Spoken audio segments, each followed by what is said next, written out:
여러분 이렇게 만나 뵙게 돼서 반갑습니다. 저는 방금 전에 소개받은 열린우리당의 박영선입니다.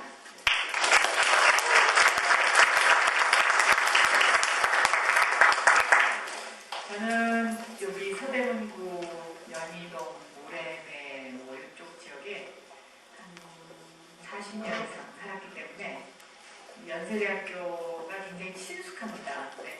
오늘 여기 연세대학교 학생분이신 것 같고요. 또 아닌 다른 대학교 학생들도 많이 있는 것 같은데 한 동네에 오래 살다 보면 그 동네에 대한 어떤 친숙함으로 인해서 그것이 또 제 생활에 지배하는 부분이 굉장히 많이 있는 것 같습니다. 저한테 그 고려대학교 이제 장소가 고려대학교 강의도 있고 연세대학교 강의도 있고 어디를 선택하겠냐 만약에 선택이 주어지는 경우라면 제가 아무래도 마음이 연세대학교 쪽으로 이렇게 쏠리는 경우가 참 많이 있어요.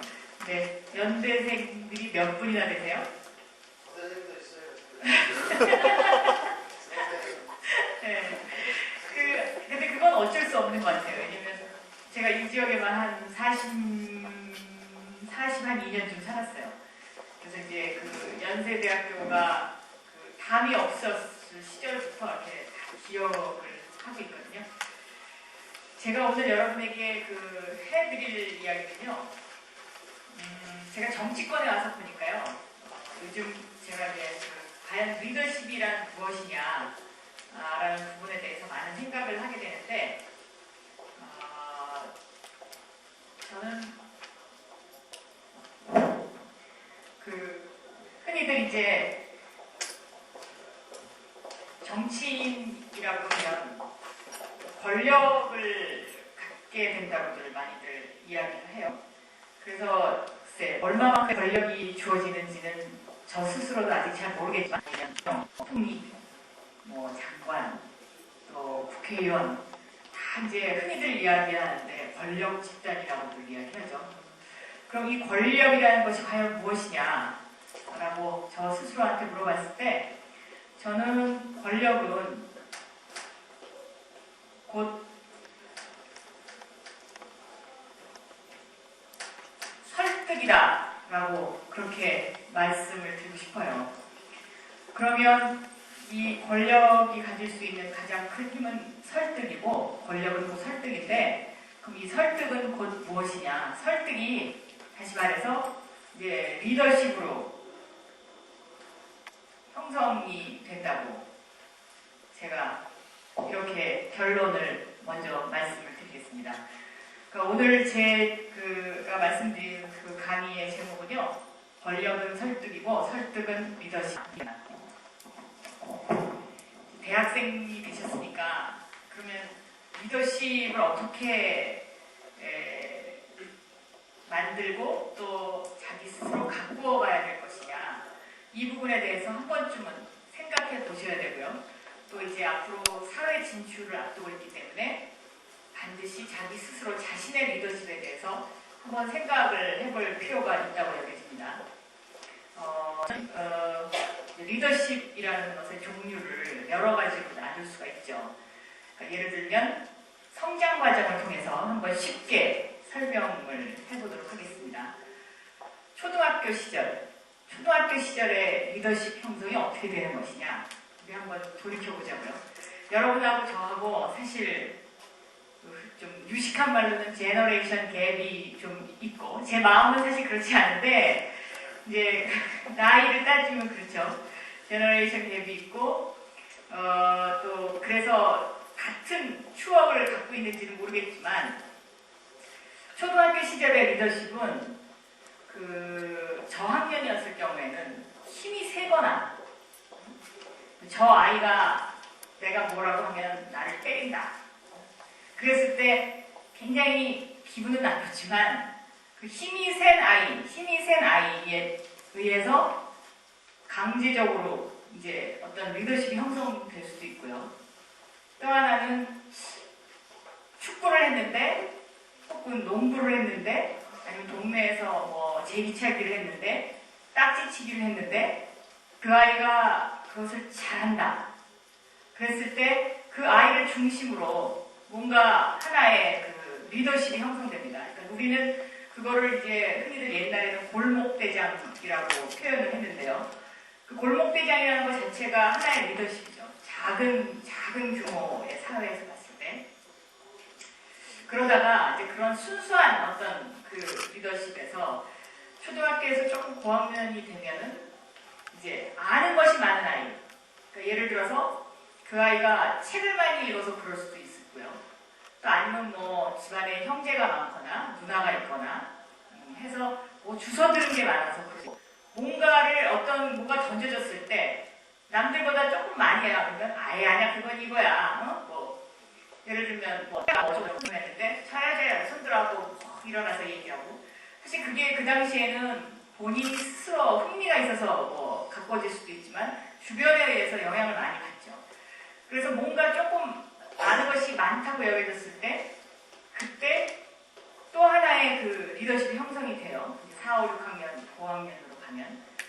그래서 이제 쟤는 뭐가 좀 많다. 그래서 이제 반장 선거 뭐 이런 거 하다 보면 주로 이제 그런 아이들이 많이 뽑히는 경우가 있고요. 그러다가 이제 중학생, 고등학생이 됐을 때 또 하나의 리더십이 형성됩니다. 이제 어떤 리더십이냐? 그때는 이제 스스로 자아 판단을 조금 할 수 있죠. 근데 자아 판단을 할 수 있지만 그래도 예를 들면 학교 끝나고 라면을 먹으러 갔는데 라면 값을 매주 내주는 아이라든지 뭐 이런 경우가 있다고 쳐요. 또 저 초등학교 시절이나 중학교 시절까지도 그런 일이 있었던 것 같아요. 예를 들면 저희 이제 도시락을 싸가지고 다녔는데 도시락을 싸갖고 와서 반찬을 맛있는 걸 싸오는 아이 혼자 먹으면 인기가 없죠. 근데 그 반찬을 나누어서 옆에 친구들하고 같이 먹는 아이 이런 아이들 사람이 꼬이죠. 친구가 꼬이는 거예요. 그리고 뭐 예를 들면 껌이 하나 있어도 껌을 나눠줄 줄 아는 아이 또 뭐 대신 좀 힘들지만 무거운 가방을 대신 들어줄 줄 아는 아이 뭐 이런 가운데에서 친구 관계도 형성이 되고 또 거기서 리더십이 형성이 되죠. 그러면 그런 일상생활을 통해서 본 그 어린 시절의 리더십을 분류를 해보면 거기에 힘이라는 것이 있을 수 있고요. 또 바람직하진 않지만 그 돈의 힘도 있을 수 있어요. 돈이라는 것도 있을 수 있고요. 그리고 바람직한 방향이라고 생각하는데 하나의 남을 생각 헌신이라는 것이 포함이 되죠. 그러니까 그 어떤 그 체력적인 힘과 그 다음에 재력, 그 다음에 헌신 이 세 가지가 뒤죽박죽 되면서 리더십이 형성되고 또 그런 과정에서 우리가 이제 이렇게 자라나게 됩니다. 자라나게 되는 그런 경향이고요. 또 그것은 그 대학생이 돼서까지도 이제 영향을 미친다고 생각이 돼요. 그리고 그 세 가지에다가 한 가지를 더 붙인다면 지식, 남보다 뭔가를 많이 아는 것. 그것도 리더십 형성의 하나의 요소가 된다고 볼 수 있어요. 그러면 그 네 가지를 한번 정리를 해보겠습니다. 어렸을 때 이제 저희가 리더십을 유지하는 요소들.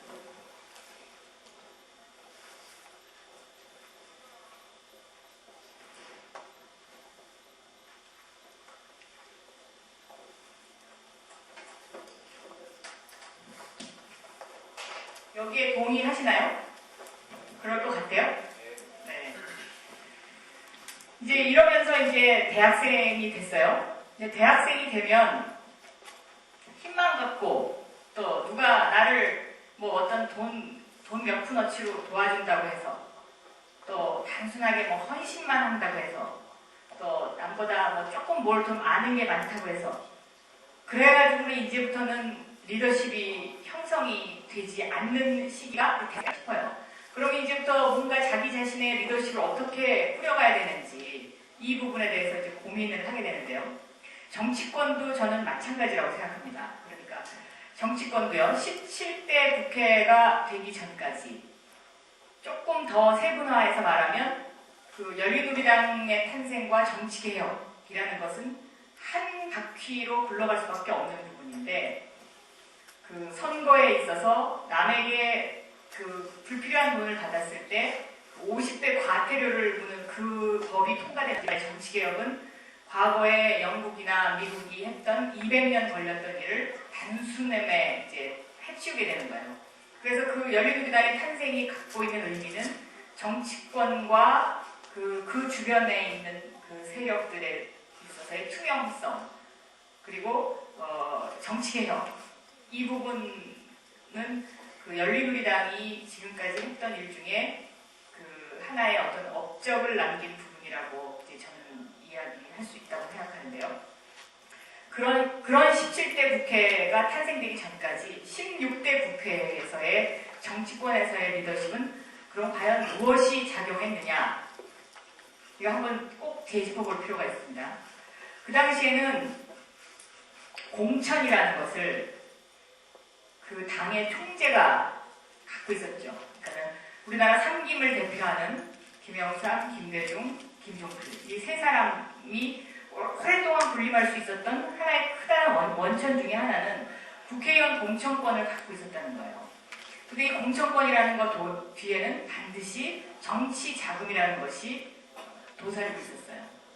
그러니까 예를 들어서 선거에 돈이 필요하면 돈 없는 사람이 국회의원 등식이 형성될 정도로 정치와 돈은 바늘과 실의 관계였었는데 그 당시에 이제 총재들은 기업으로부터 정치 자금을 받아서 그것을 캐비넷에 쌓아놓고 있다가 필요한 사람에게 그 돈을 전달하는 것이 가능했고 그것이 관행처럼 여겨졌었죠.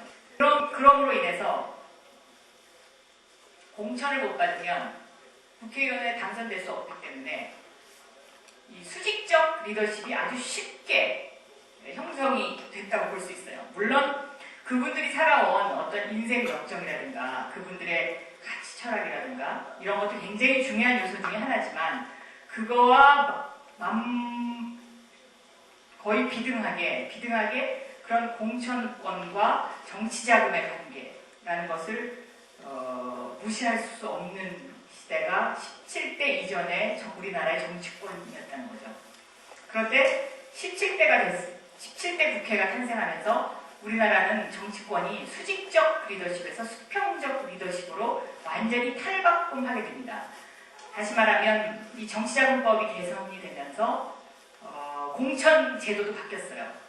그러니까 밑으로부터의 공천, 그러니까 당원으로부터 그 경선을 통한 공천이 실시가 되면서 총재가 그동안에 가지고 있던 공천권이 이제 밑으로 내려지는 거죠. 이렇게 수평적 리더십이 형성된 상태에서 17대 국회의원이 된 사람들은 사실 겁날 게 별로 없죠. 왜냐하면 옛날에는 총재가 너희는 오늘 오른쪽으로 가라. 그러면 다 오른쪽으로 갔어야 되는데 그 오른쪽 대열에서 이탈을 할 경우에는 탈당을 시켜버리거나 다음번에 공천을 안 주면 자기의 정치 경력을 이어갈 수가 없기 때문에 비굴하지만 그렇게 따라갈 수밖에 없었던 사태도 있었던 것 같아요. 굉장히 많이 있었죠, 그런 게. 그런데 지금 17대 국회의원들은 총재가 공천권도 안 갖고 있죠. 그렇다고 자기 정치하는데 무슨 뒤에서 정치자금을 총재가 주는 것도 아니고 사실 꺼리낄 게 없는 상황이 된 거예요. 특히 열린우리당의 경우는 그것이 더 아주 이렇게 극명하게 드러나죠. 예를 들면 한나라당 같은 경우는 영남권을 기반으로 하고 있기 때문에 영남 지역, 그러니까 경상남북도 지역의 지역구를 가지고 있는 의원의 경우에는 그 지역의 공천만 받으면 거의 당선될 확률이 70, 80%가 되죠. 그래서 그 공천권이 100% 한나라당은 자유로워졌다고는 볼 수 없어요. 열린우리당만큼. 그러나 열린우리당 의원들은 18대 내가 공천을 받기 위해서는 내가 국회의원에 당선되기 위해서는 국민에게 자기가 인정받아야 되는 거예요. 국민에게 인정받은 사람만이 18대 국회에 진출할 수 있는 그런 상황을 맞게 된 거죠. 그래서 이제 이 열린우리당 같은 경우에 수평적 리더십에서 오는 어떤 그 공백 상태라는 것을 잘 극복하지 못한 것이 오늘날의 열린우리당의 또 하나의 커다란 문제점으로 부각됐다고도 볼 수 있어요. 그리고 그 수평적 리더십에서 오는 그런 공백 상태를 보수 언론이 집중적으로 공격함으로 인해서 또 지금 열린우리당의 모습이 이렇게 국민에게 비춰질 수도 있는 거고요. 왜냐하면 이라크 파병 문제만 하더라도 열린우리당에서 다양한 분들이 있을 수 있죠. 지금 여기에 계신 여러분들의 의견도 다 다를 거라고 저는 생각하는데요. 이라크 파병과 관련해서 당장 철군을 해야 된다라고 생각하시는 분 한번 손 들어보세요. 없으세요? 한 분? 두 분. 당장 철군하는 것은 좀 문제가 있고 한 내년쯤 상황을 봐서 철군하는 것이 바람직하다라고 생각하시는 분. 네, 여기 꽤 되시네요. 한 10대 분들이 20분 가까이 되시는 것 같아요. 그 다음에 철군을 왜 하냐? 그냥 있다가 그 UN 평화유지 PKO로 변화시켜서 거기에 계속 주둔하는 것이 바람직하지 않느냐라고 의견을 가지신 분.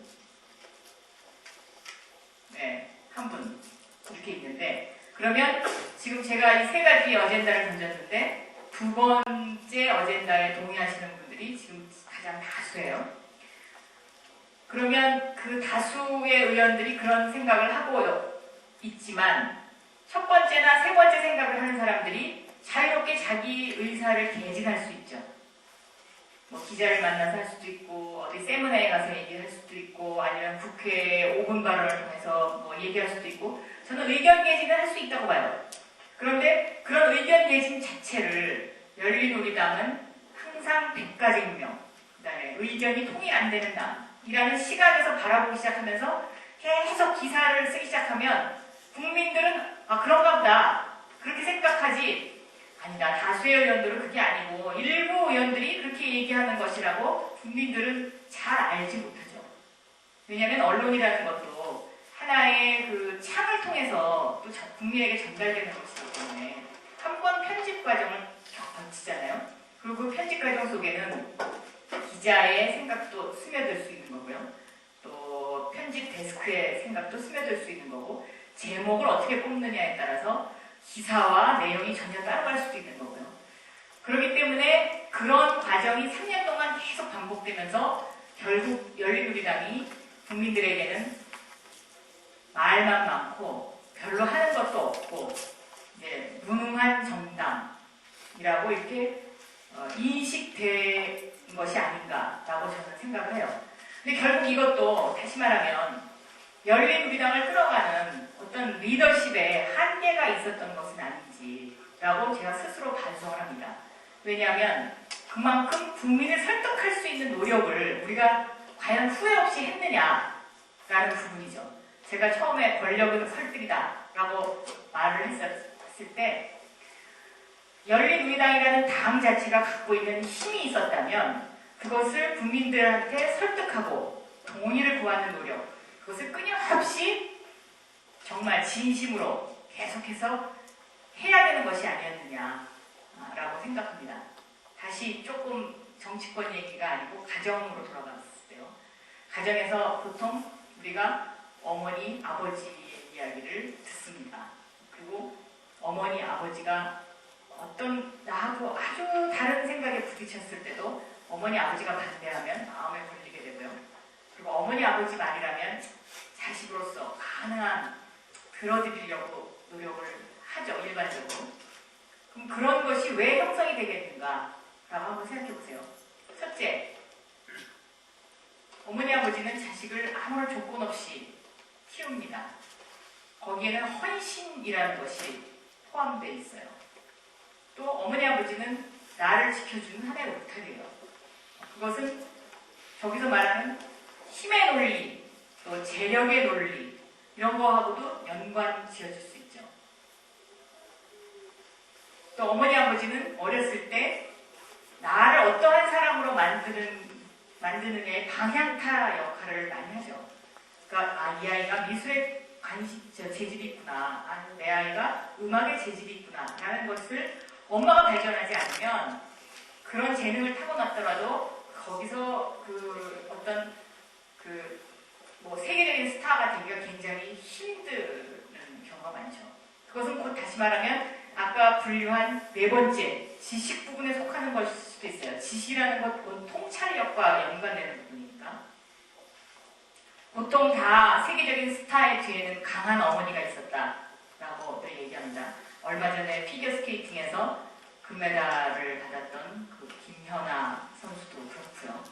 대부분 다 그래요. 엄마의 어떤 노력, 그런 것이 참 중요하다고 생각해요.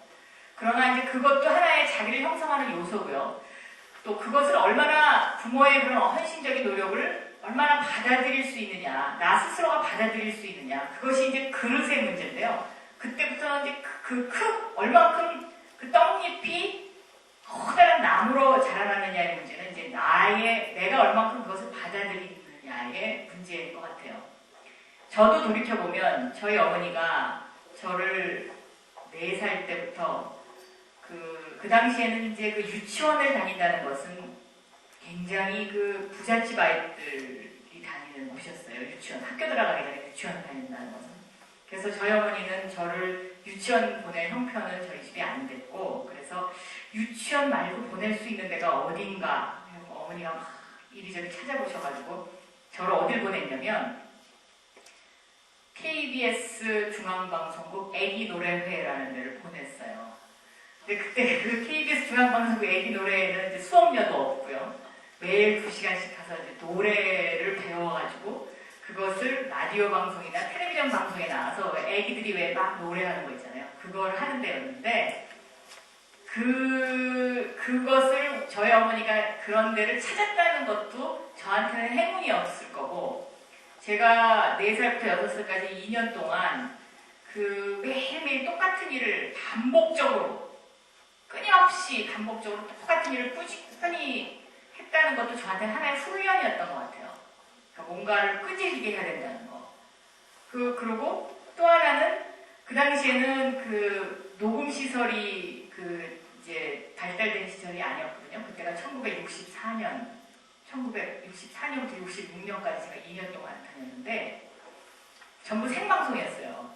생방송이니까 어린 시절에 마이크나 카메라 앞에서 이제 노래를 아이들하고 같이 부르는 것을 거의 반복적으로 한 2년쯤 했으니까 그것이 나중에 제가 방송국이라는 데 직장을 갖게 되는데도 지금 생각해보면 영향을 미쳤다고 생각하고요. 또 많은 사람들 앞에서 이렇게 마이크가 친숙하고 많은 사람들 앞에서 그냥 부끄러움을 덜 타면서 이야기할 수 있는 어떤 그런 것에도 영향을 미치지 않았나라고 생각해요. 저 스스로의 제 성격은 굉장히 내성적이에요. 그래서 사실 어디 가서 이렇게 좀 남 앞에서 얘기하고 이런 걸 별로 좋아하지 않아요. 좋아하지 않는데 그래서 제가 웬만해서는 잘 안 가고 당에서 이제 꼭 가야 되는 일이 있을 때 이럴 때 와갖고 얘기하는데 이 강의하기 전에는 참 싫어요, 저도. 근데 일단 시작하면 그냥 제가 얘기할 수 있어요. 근데 그런 것도 아마 그런 게 좀 영향을 미치지 않았나 싶어요. 그래서 저는 어렸을 때 어머니의 발견, 어머니의 노력 이런 것이 사람을 어떻게 갖고 가느냐 굉장히 중요하다라고 생각해요. 그러니까 그만큼 헌신하시는 거죠, 어머니가.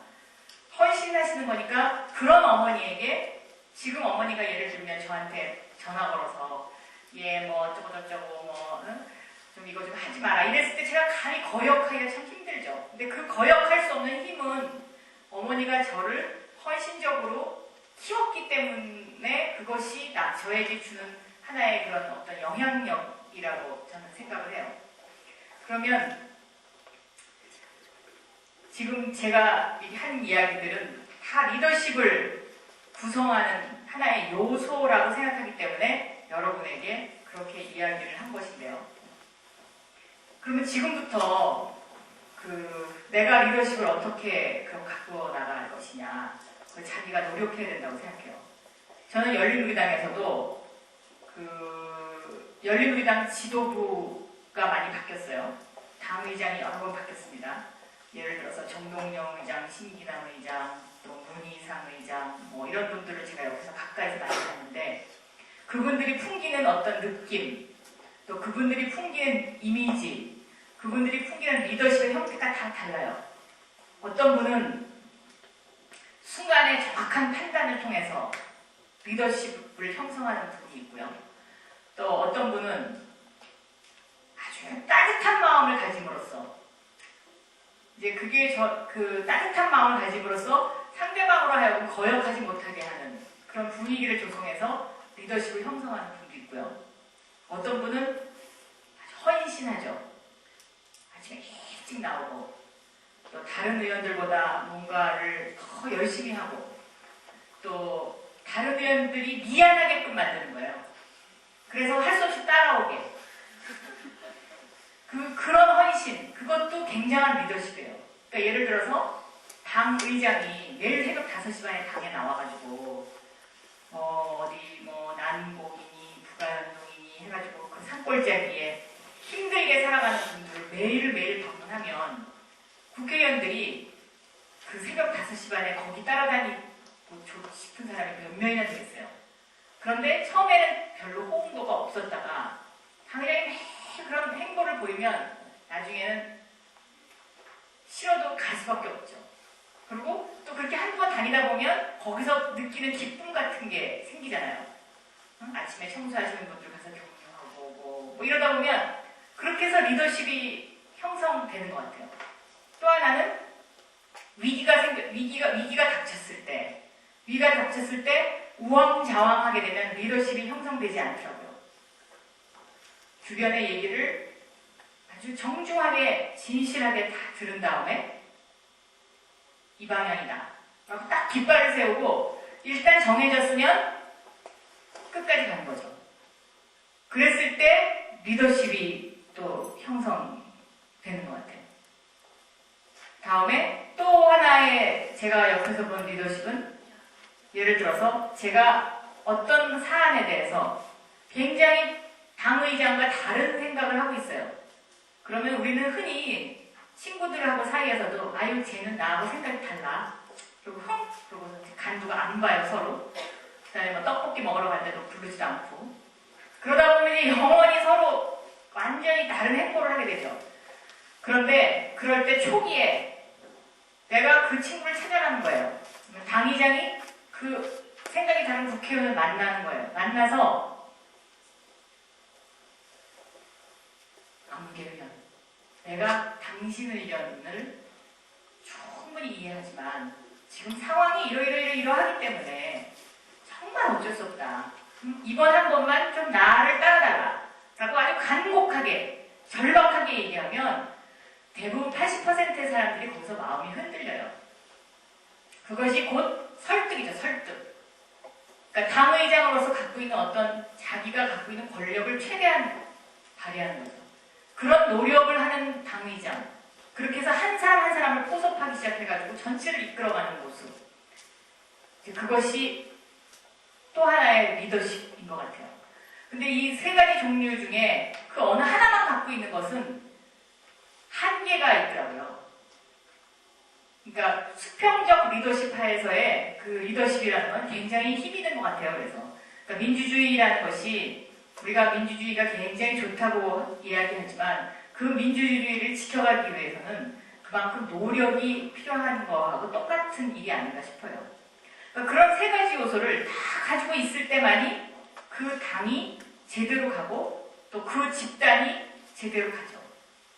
여러분도 아마 동아리 활동 같은 것을 많이 하기 때문에 제 이야기가 동아리 활동을 하거나 어떤 조직에 속해 있는 분들은 조금 더 쉽게 이해할 수 있으시라고 생각해요. 그러면 여기서 예를 들면 설득의 리더십을 발휘하기 위해서는 그럼 무엇이 중요하냐? 이것이 또 하나의 굉장히 중요한 관건입니다. 2004년도에요. 프레스컷이라는 경제학자가 노벨 경제학상을 받았어요. 근데 그 노벨 경제학상을 받은 그 사람의 논리는 정부의 신뢰가 곧 정책에 가장 큰 영향을 미친다라는 거였습니다.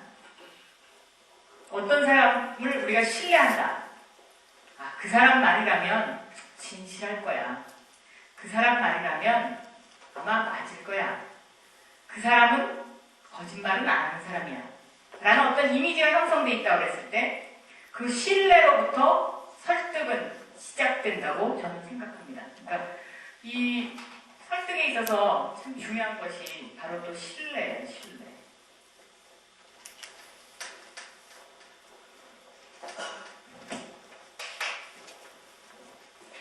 그러면 신뢰를 어떻게 쌓아가느냐? 신뢰는 단순간에 쌓을 수가 없는 부분이죠.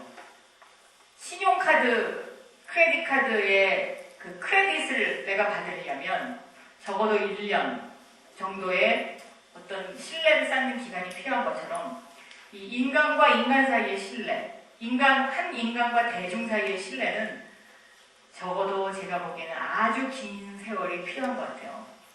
그럼 이 신뢰를 어떻게 형성해 가느냐가 지금 대학생이 된 여러분들이 앞으로 할 일이 아닌가 그렇게 생각됩니다. 신뢰는 곧 자기의 모습이거든요. 자기의 모습이고 그 다음에 이미지예요. 자신의 모습이면서 자신을 만들어가는 그 이미지라고 저는 생각하는데요. 그래서 지금부터는 인생 설계가 필요한 것 같아요.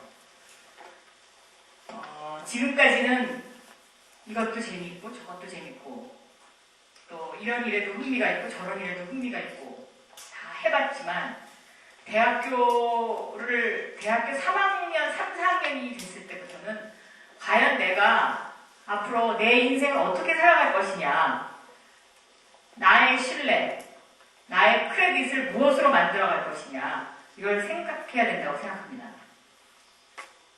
보통 이제 나이 50이 돼서 자기가 살아온 삶을 되돌아봤을 때 이 일 조금, 저 일 조금, 집착 이렇게 한 사람들은 결국 한 분야의 최고 자리에 오를 수 없죠.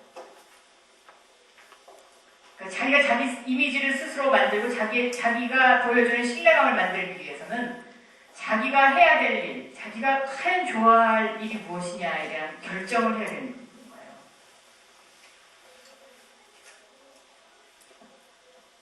그러니까 내가 과연 무엇을 가지고 인생을 살 거냐. 이 부분을 치열하게 고민해야 되는 시기가 대학교 1, 2, 3학년 시절이라고 저는 생각해요. 그러니까 자기가 자기 자신을 돌아봐야죠. 무엇을 가지고 내가 먹고 살면 절대로 후회하지 않을 것이냐. 평생 동안. 무엇을 가지고 내가 일을 하면 실증나지 않을 것이냐. 이 두 가지의 문제를 가지고 치열한 고민이 필요하다고 생각해요. 그런데 자기가 자기 자신을 발견하는 일은 그렇게 쉬운 일은 아닙니다. 그만큼 자기의 노력이 필요하죠. 저는 자기가 자기 자신을 발견하는 일을 동아리 활동을 많이 하는 것도 좋다고 생각하고요. 간접적으로 책을 많이 읽는 거를 권유하고 싶어요. 그래서 대학교 다닐 때는 책을 참 많이 읽어야 되는 것 같아요. 그리고 대학교 다닐 그 시절에 읽었던 책들이 결국 한 20, 30년의 미래의 자신의 인생을 지배한다고 해도 과언이 아니죠. 저는 고등학교 때 국어 선생님을 참 좋은 분을 만났어요. 그래서 그 국어 선생님이 저한테 고등학교를 졸업하는데 선물을 하나 주셨거든요. 괴테 파우스트라는 책을 주셨어요. 그 당시에는 뭔가 보고서 이제 잘 보지도 않았는데 어느 날 대학교 때가 돼서 그 책을 착 펼치니까 그 선생님이 맨 마지막 기절에다가 줄을 쳐놓으셨더라고요. 그 맨 마지막 기절이 뭐냐면 이 세상은 여성다움이 이끌어간다 라는 거였어요. 근데 그 대학교 당시에도 그 말의 뜻을 잘 이해 못했어요. 이 세상은 여성다움이 이끌어간다. 이게 무슨 뜻일까? 그 앞에 나오는 여러 가지 그 파우스트와 관련된 여러 가지 복잡한 그 이야기들은 잘 생각이 안 나는데 그 마지막 구절만큼 아직도 생각이 나요. 결국 저는 그 여성다움이라는 것은 우리 인간 사회에 있어서 포용력, 남을 이해하는 마음, 그런 거였던 것 같아요. 근데 아직까지도 저가 그런 여성다움을 갖고 있냐? 자신이 없죠. 그런데 요즘 와갖고 그런 것을 절실히 느껴요, 제가. 남에게 가슴에 꽂힐 말을 해서는 안 되겠구나. 그 다음에 남을 내가 이해하는 만큼 그 사람이 내 편이 돼줄 수 있구나. 그리고 오늘 아침 신문을 보면 프랑스의 사회당 당수, 그 다음에 또 미국 하원 의장 낸시, 뒤에 이름이 생각이 안 나는데, 그분들 보면 세 자녀를 키운 엄마, 네 자녀를 키운 엄마라는 브랜드로 지금 그 사회에서 이제 흔히 하는 말로 뜨는 인물들이죠. 그것은 곧 무엇을 의미하느냐? 결국 세상은 여성다움으로 지배를 받는 이제 세상이 돌아오는 거죠.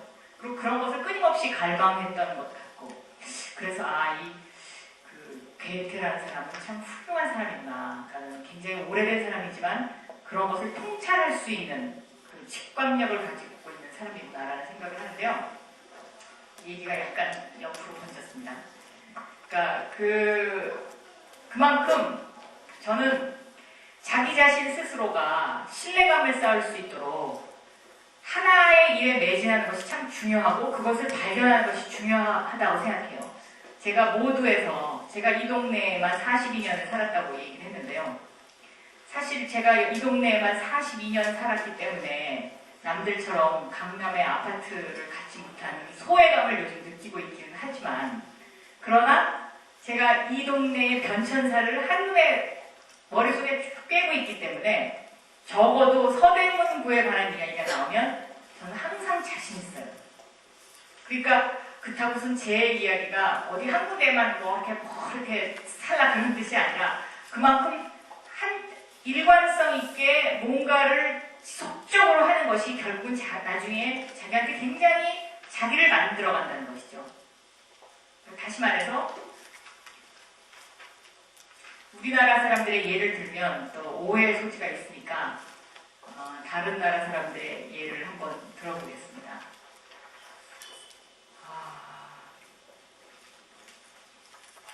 힐러리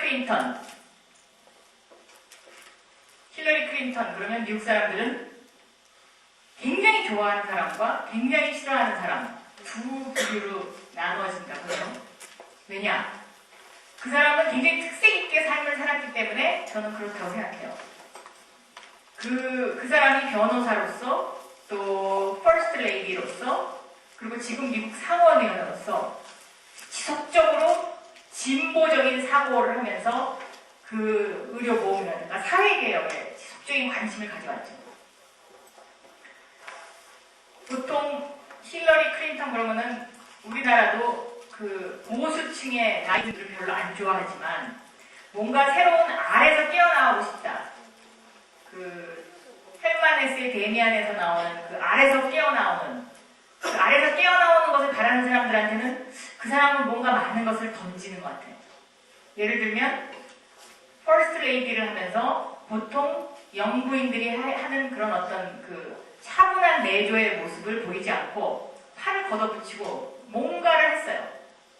그리고 그 뭔가를 하는 그 일 중에서도 그 사람이 갖고 있었죠. 가장 관심이 있었던 부분은 의료보험 개혁이었거든요. 그러면 뭔가 사회개혁이라는 이미지를 주죠. 또 변호사로서도 그런 쪽에 굉장히 관심을 갖고 일을 쭉 해왔어요. 그것이 아마 오늘날의 힐러리의 상원의원을 만드는 하나의 힘이 됐을 거예요.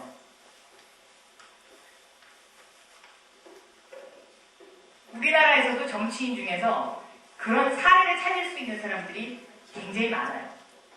제가 경제부 기자를 한 15년 했어요. 그러니까 다른 기자에 비해서 경제부에 비교적 오래 있었던 사람이고요. 그리고 MBC 경제부장을 끝으로 이제 방송 기자를 마감했는데, 그래서 제가 국회 재경위에 있어요. 그런데 모든 사람들이 처음에 왜 내가 재경위에 가는지에 대해서 의아하게 생각했고, 할 수 있을까? 라는 퀘스천 마크를 던졌을 거예요. 왜냐? 방송 그러면 문화관광위원회하고 이미지가 연결이 돼 있거든요. 그리고 아직도 사람들은 제가 경제부 기자를 15년을 했지만 경제부 기자라기보다는 뉴스 앵커라고 기억을 많이 해요. 그럼 그 뉴스 앵커라는 이미지가 주는 것은 방송인이라는 거죠. 그러니까 말 잘하고 뭐 무슨 얘기 나와서 그냥 뭐 똑부러지게 하는 사람, 뭐 이 정도의 기억이지, 나에게 무슨 어떤 재정경제위원회 국회의원으로서의 무슨 신뢰감이 있다라고 생각하는 사람의 숫자는 그만큼 적은 거죠. 그것은 왜 그러냐? 제가 첫째, 경영학이나 경제학을 전공하지 않았어요. 저한테 있는 재정경제위원회와 연결시킬 수 있는 부분은 경제부 기자, 경제부장 이거예요. 그렇기 때문에 이런 상황에서 제가 재정경제위원회에서 다른 사람들로부터 나라는 사람의 신뢰감을 얻고 그 다음에 어떤 인정을 받기 위해서는 2배의 노력이 필요해요.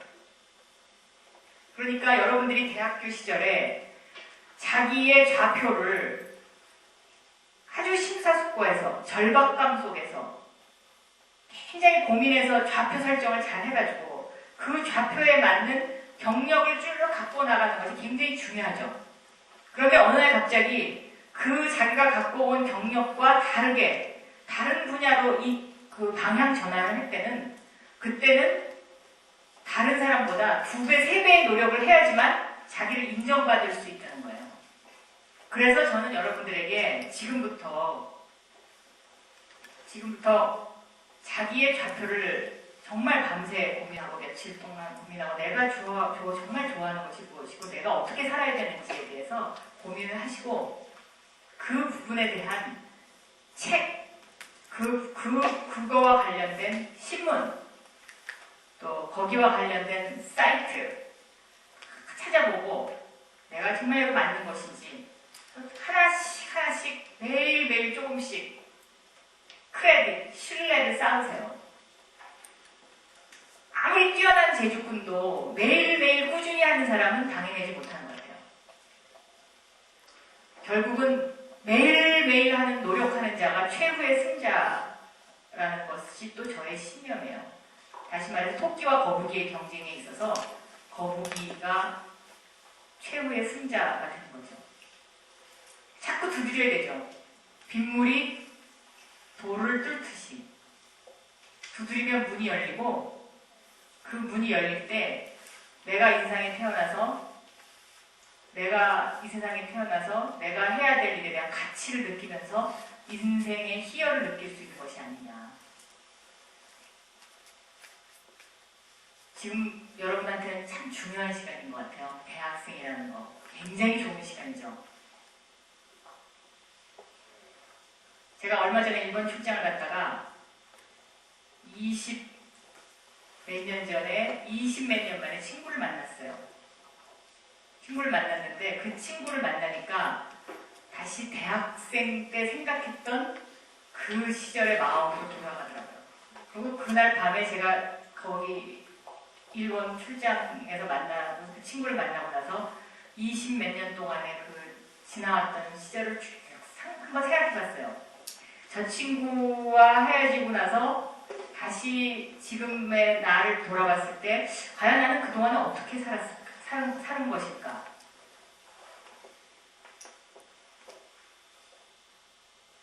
굉장히 저 나름대로는 참 고단한 삶을 사는 것 같은데, 그 친구는 나를 봤을 때 뭔가 하나의 잘 됐다고, 저한테 굉장히 잘 됐다는 이야기를 하는데, 글쎄 과연 내가 잘 됐다고 평가받을 수 있느냐. 저는 방송을 하다가 정치인으로 직업을 옮겼고요. 그 친구는 내가 헤어졌을 때 그 모습 그대로 그 직장에서 그대로 일을 하고 있더라고요. 그러니까 무엇이 옳은지에 대한 것은 잘 모르겠지만 아무튼 그 20몇 년의 그 공백기가 가져다주는 그런 어떤 그 인생이라는 것에 대해서 다시 한번 한번 생각하게 되는데요.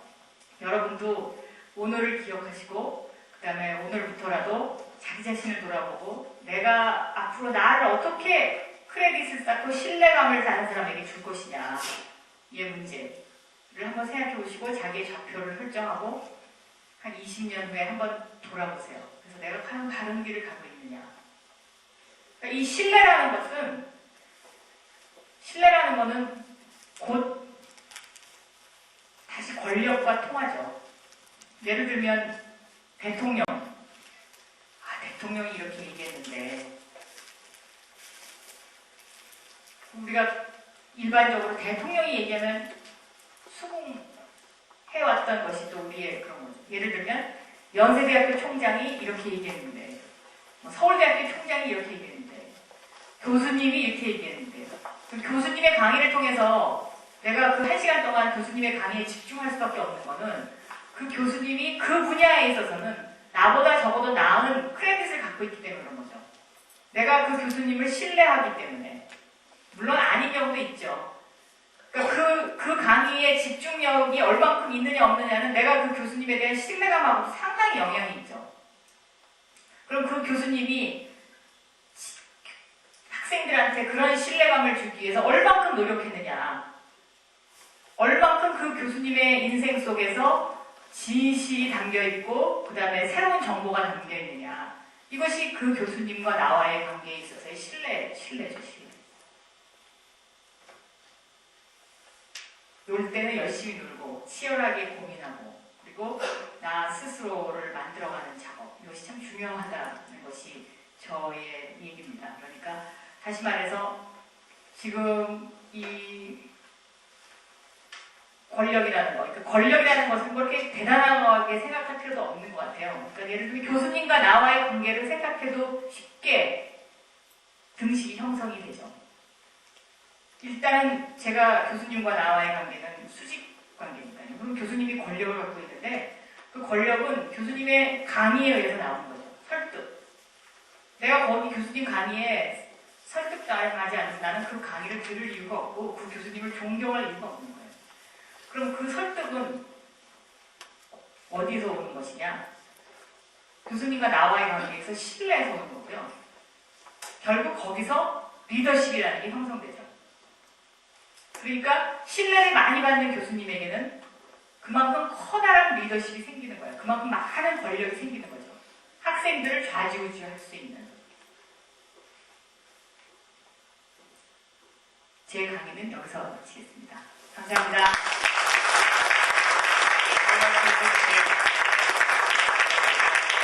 지금부터 질의응답을 받도록 하겠습니다. 질문 있으신 분은 자리에서 손을 들고 들어주시기 바랍니다. 네.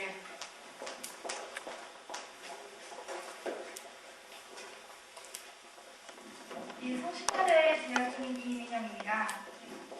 부모님께서 대학교 때 여러 가지 동아리 활동도 하고 사용하셨는데 대학교 시절에 어떤 활동을 하셨는지. 맞아요. 저는 대학교 다닐 때 방송반 활동을 했어요. 그 방송반 활동하고요.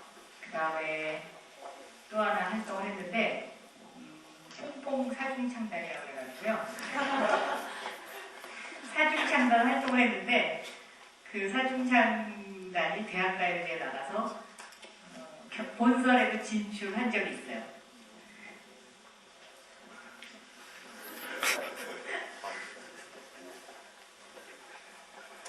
또, 네. 안녕하세요. 예. 대구대학교 경제학과 손수입니다. 예. 네,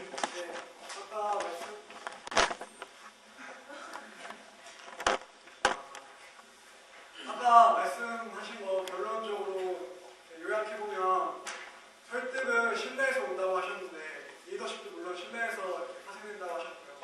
근데 지금까지 살아오시면서 그런 신뢰를 바탕으로 다른 사람들을 이렇게 준비해보신 적이 많으셨을 텐데 그중에서 가장 기억에 남는 그런 예를 한번 들어주셨으면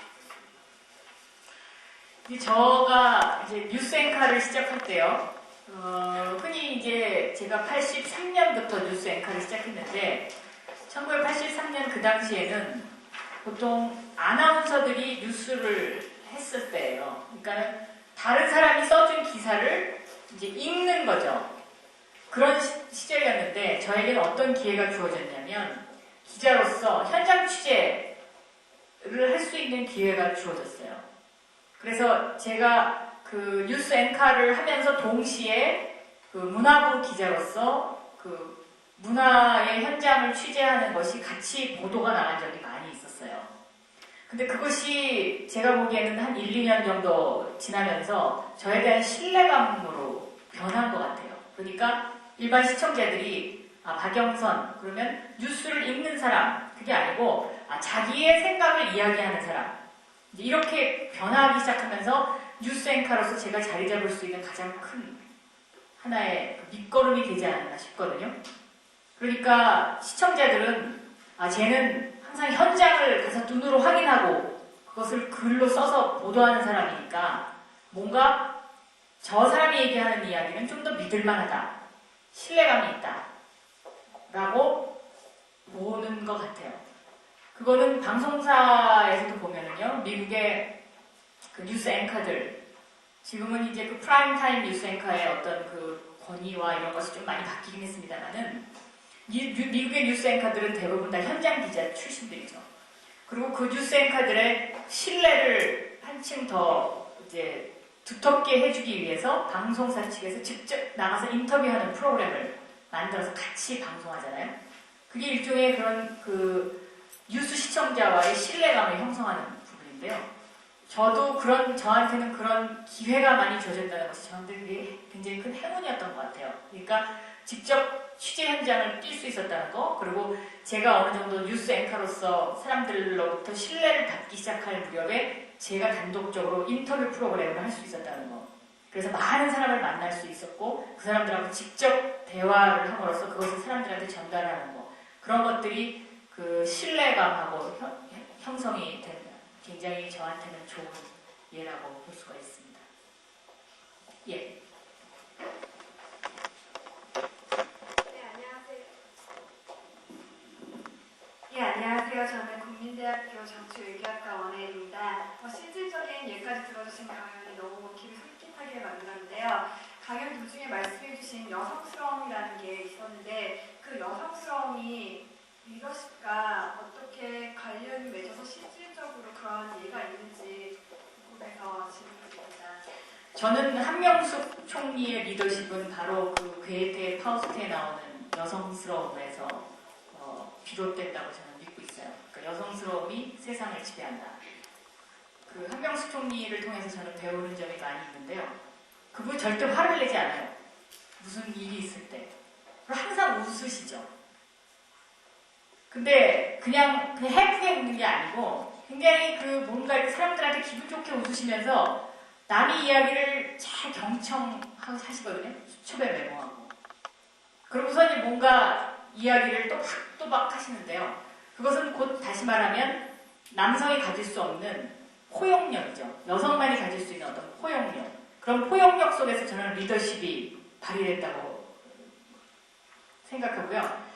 그런 사람 앞에, 항상 웃는 사람 앞에 돌을 던지기가 힘들죠.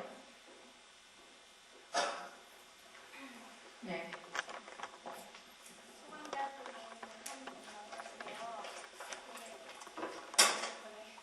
말씀하신 것처럼 신뢰를 기자로서 이렇게 신뢰를 얻으셨는데 그런 초점을 정치인으로 바꾸기까지 되게 많이 고민하셨을 텐데 그만큼 바꾸기까지의 어떤 정치인으로서의 매력이 있어서 바꾸신 것 같은데 그게 되게 궁금하고 저도 아까 말씀하신 것처럼 이것저것 정말 많이 해봤는데 하나의 결정을 내리기까지 후회가 많이 항상 남더라고요. 그런 데서 어떻게 해야 되는 건지 그럼에도 불구하고 계속 고민을 하고 새로운 걸 시도를 해야 되는 건지 진짜 이렇게 하나만 알려주세요. 저는 제가 정치인으로 왜 만드냐라는 질문을 참 많이 받는데요. 생각보다는 참 단순한 결정이었던 것 같아요. 그러니까 꼭 정치를 하고 싶다고 생각해 본 적도 없었고요. 그냥 궁금하긴 했죠. 정치권이라는 것이 어떤 것인지 궁금하긴 했지만 이것을 하고 싶다라고 생각하지 않았어요. 그런데 그 당시에 그 당의장이, 정동영 당의장이 저를 불러서 앉혀놓고 깨끗한 정치를 좀 해야 되겠다. 그런데 깨끗한 정치를 하는 데는 당신 같은 사람이 필요하다. 그래서 그게 무슨 뜻이냐? 제가 질문을 드렸더니 당신처럼 정치에 별로 관심이 없었던 사람. 그래야 새로운 바람을 불어넣을 수 있다는 거예요. 정치를 잘 아는 사람들은 와서 못한다는 거죠.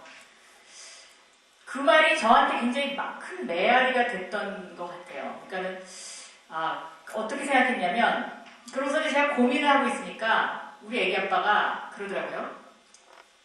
그동안에 MBC라는 온실 속에서 굉장히 많은 혜택을 받았으니까 우리 사회가 이 좀 깨끗해져야 되는 건 분명하고 특히 정치권이 그렇게 돼야지 나라가 올바로 되는데 잘못된 경우를 생각하지 말고 그냥 후회를 하지 않겠다고 생각하고 한번 깨끗한 정치를 한다는 그 어떤 그 물결에 한번 그러니까 헌신하라고 그러더라고요, 저한테. 한번 헌신해봐라. 그러면 나중에 그렇게 후회는 안 할 것이다. 그렇다고 해서 그것이 꼭 성공할 거라고는 생각하지 말라고 우리 애기 아빠가 그렇게 얘기하더라고요. 왜냐면 반드시 성공할 거라고 생각하고 가면 나중에 후회할 수 있으니까 후회는 하지 않겠지만 내가 이런 어떤 깨끗한 정치라는 버스를 탄 것에 대해서 나중에 언젠가는 자랑스럽게 여길 수 있을 거라고 확신한다. 그렇게 얘기했는데 그 말이 좀 자극이 많이 됐어요. 그래서 나도 한번 뭔가 사회에 헌신해 볼 필요가 있겠다라는 생각과 함께 이제 그런 생각에 또 하나의 어떤 뭔가 이렇게 촉진대가 된 거는 제가 대학교 2학년, 3학년 때, 그러니까 1980년 봄이죠. 그러니까 그 당시에 민주화 운동을 하던 친구들 해가지고 그 시청 앞에 모여서 그 떼약볕 밑에서 막 집회도 하고 막 그랬었어요. 그때 우리 친구들이 다. 근데 제가 그때 뭘 하고 있었냐면 지금은 없어진 방송국인데 TBC라고 동양 라디오 방송이 있었는데요. 동양 TV, 동양 라디오 방송. 거기에서 제가 아르바이트를 했어요. 그러니까 대학생 퀴즈 무슨 그런 프로그램에 나가서 제가 퀴즈를 읽어주는 그 아르바이트를 했는데 그것이 굉장히 짭짤한 수입이었어요. 그러니까 그 당시에 한 달에 한 25만 원 정도 받았으니까 굉장히 큰 돈이에요. 근데 그거는 그걸 퀴즈를 하겠다고 신청한 사람들이 너무 많기 때문에 한 번만 빠지면 탈락. 근데 해필이면 그런 시청업에서 집회가 있는 날 꼭 그거 하는 날이에요. 그래서 저와 굉장히 고민을 많이 했어요. 이거를 하지 말고 집회를 가야 되는지 막 고민하고 막 그랬는데 친구들이 나한테 뭐라 하냐면 너 가서 그거 해. 그리고 나중에 돈 받아갖고 우리 통닭하고 맥주나 사줘. 친구들이 그랬어요. 그러니까 저는 사실은 친구들의 그런 말 때문에 가서 그 아르바이트를 계속 하긴 했지만 사실은 양심의 꺼리죠. 친구들은 그 동양 라디오 방송이 바로 시청 앞 바로 앞에 있는데 거기서 이렇게 내려다보면 애들은 광장에 앉아갖고 쭈그리고 앉아가지고 막 이러고 있는데 나는 시원한 방에 들어와가지고 방송한답시고 이제 그러고 앉아있으면 그때 그 미안한 마음 같은 게 있었거든요. 그리고 물론 제가 이제 끝나고 나서 애들하고 통닭도 먹고 맥주도 먹고 그러긴 했지만 그러나 그것이 아마 커다란 짐으로 남아있었던 것 같아요. 제 잠재의식 속에. 그래서 이제 그 친구들 만나면 애들이 그런 얘기를 해요. 우리는 데모하느라고 이 모양이고 너는 근데 데모 안 하고 아르바이트 해갖고 지금 잘 나가고 있다고. 이제 그 농담 삼아서 그런 얘기를 하면 그게 굉장히 가슴에 와서 닿더라고요. 그래서 세 번째로 제가 생각한 거는 그래 이때 빚을 갚자 이런 생각을 했어요. 그때 사실은 민주화 운동이라는 것이 열린우리당의 정치개혁하고 이렇게 연결고리가 쭉 있잖아요. 그러니까 그 당시에 그런 어떤 순수한 마음으로 뭉쳤던 힘이 지금 우리 사회를 움직이고 있는데 내가 굉장히 뒤늦게 남아 하나의 작은 힘이 돼주자. 빚을 갚자. 내가 여기서 빚을 갚고 나면 좀 더 홀가분해지지 않을까 하는 그런 개인적인 나 나름대로의 어떤 그런 것도 많이 작용했던 것 같아요. 그리고 항상 아까 저 학생이 말했던 것처럼 이 일을 하고 나면 후에 내가 뭐 바꿀까 막 이렇게 뒤죽박죽 되고 그런 게 사실 인생이라는 게 그런 것 같아요. 그런 것 같은데 저는 뭔가를 하나 시작했으면요 항상 고비가 있어요.